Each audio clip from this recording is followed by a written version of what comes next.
Shalom, shalom, frères et sœurs, à vous tous enfants de Dieu, serviteurs et servantes de Dieu, tout croyants congolais. Nous venons vers vous pour vous dire merci de nous avoir suffisamment accompagnés pour la réussite de notre journée de prière et de culte spécial, alliance spirituelle entre les États-Unis et la RDC, qui s'est passé dimanche dernier, le 13 juillet 2025, à l'esplanade du Palais du Peuple.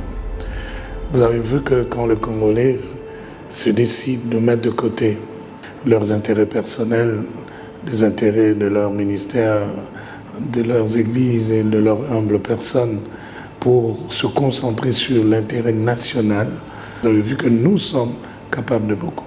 Nous voudrions vous inviter à garder le même esprit patriotique dans un moment aussi particulier où nous devons conjuguer nos efforts dans la prière et dans les actions visant à soutenir la nation, le chef de l'État, le président Félix-Antoine Tshisekedi Tshilombo, pour non seulement l'instauration de la paix par les accords de paix entre le Rwanda et la RDC sous l'impulsion des États-Unis, mais aussi dans la suite de toutes les actions qui doivent être menées pour la mise en œuvre de ces accords-là.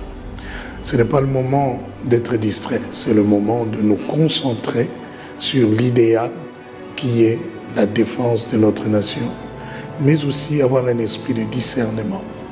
Il a plu à Dieu d'amener dans un moment particulier de la vie de notre nation le président Félix-Antoine Tshisekedi Tshilombo à la tête de la nation. Et c'est lui seul, de tous ceux-là qui l'ont précédé, lui seul qui a eu le courage de mettre un nom et des visages derrière l'agression dont nous avons souffert pendant plusieurs décennies. Et l'arrivée du président Trump au pouvoir à la tête des États-Unis est à la fois une bénédiction pour les Américains, mais aussi pour le peuple congolais et pour l'Afrique en général.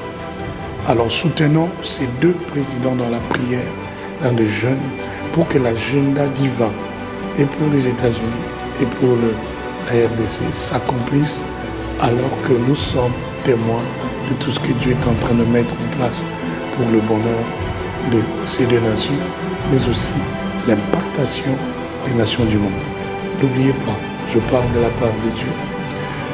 Les signes sont évidents que la RDC est devenue l'horloge du monde. Alors, que ceux qui ont des oreilles pour entendre, entendent.